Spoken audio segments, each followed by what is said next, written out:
Hello everyone, कैसे हैं आप सभी।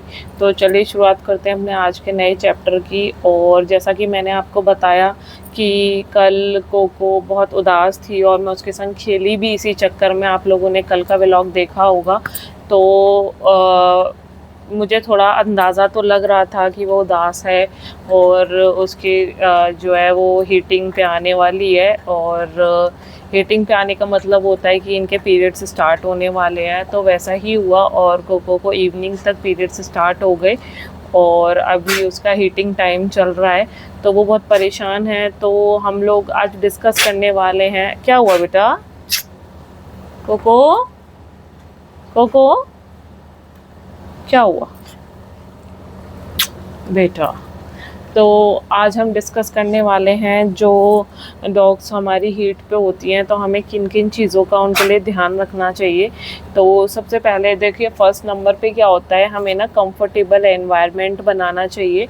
क्योंकि कंफर्टेबल एनवायरनमेंट जैसे ह्यूमंस में लेडीज़ को पसंद है ऐसे टाइम पे, तो इनको भी अच्छा लगता है। कंफर्टेबल एनवायरनमेंट बनाने के लिए आप इनको सॉफ्ट बेडिंग दे सकते हैं, मतलब कि आप इनके लिए एक सॉफ्ट सा बिस्तर तैयार करें जिस पे ये रिलैक्स कर सकें।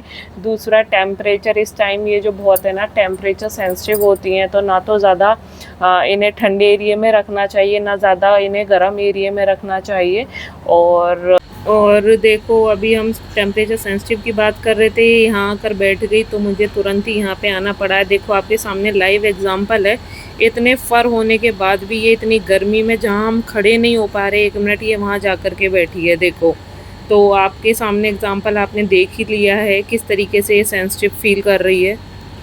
तो चलिए, है ना, और हमें इनके टेम्परेचर का ध्यान रखना चाहिए। दूसरा, हमें क्लीनलीनेस का ध्यान रखना चाहिए। जैसे कि क्या है, आपका डॉगी अगर जैसे पीरियड से हो रहा है तो आपको डेटॉल या फिनाइल कुछ इस तरीके का पोछा आपको डेली घर में लगाना है ना, और जिससे कि इनकी भी हाइजीन मेंटेन रहे।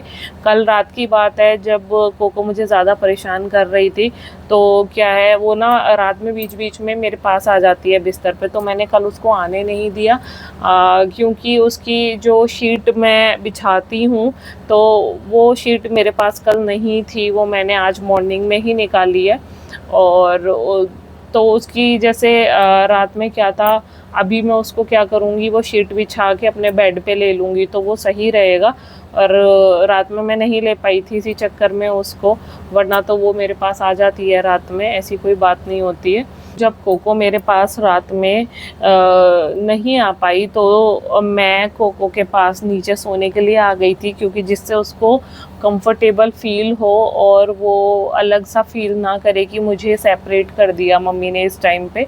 तो उसे कंफर्टेबल फील कराने के लिए मैं उसके पास सोई थी रात में नीचे। और उसके पास सोना भी इस तरीके से है कि हमें अपने बिस्तर को थोड़ी सी दूरी मेंटेन करनी है उससे, और उसको थोड़ा सा अलग रखना है। और इस तरीके से मैं सोई थी, लेकिन उसने क्या किया था, मेरे बिस्तर पे अपना मुंह रख लिया था जिससे उसको अच्छा लग रहा था। तो इस तरीके से वो काफ़ी देर लेटी थी।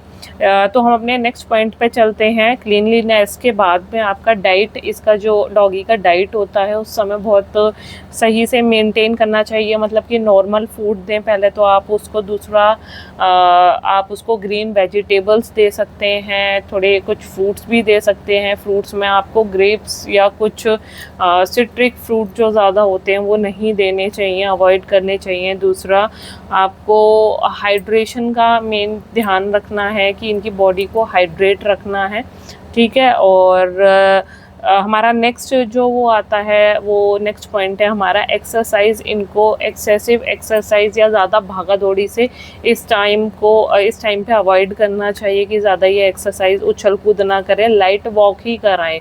तो आप अपने साथ इनको लाइट वॉक के लिए, घुमाने के लिए ले जा सकते हैं आराम से।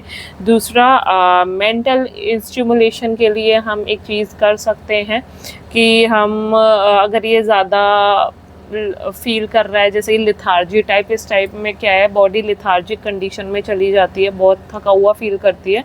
तो अब अगर आपको लग रहा है कि आपका डॉग मेंटली बहुत थका हुआ फील कर रहा है, तो आप उसको कोई सिंपल इंटरेक्टिव टॉयज दे सकते हैं, कोई इस तरीके का, ठीक है। नेक्स्ट आपको क्या करना है, एक ऑब्जर्वेशन में इसको रखना है। मेनली इनके जो पीरियड्स चलते हैं वो 20 to 25 डेज़ के अराउंड ही क्लीन होते हैं ये पूरा।